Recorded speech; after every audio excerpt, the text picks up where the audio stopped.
Mga kapamilya, kararating lang pong balita. Nahanap na at nasa kamay na ng mga otoridad si Pastor Apollo Quiboloy. Kinumpirma ito ni DILG Secretary Benher Abalos.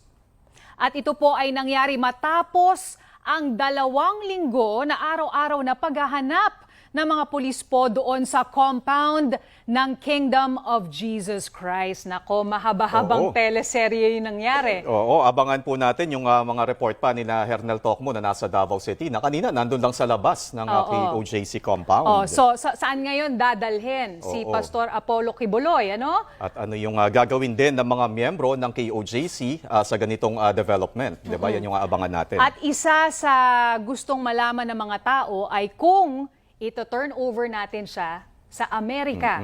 Yun ang sinasabi po ni Pastor Apollo Quiboloy na sana pwede siyang sumuko kung hindi siya ito-turn over. Pero sabi nga ng Pangulo, kumbaga wala nang kinalaman ang executive, ang gobyerno ng Pilipinas sa korte.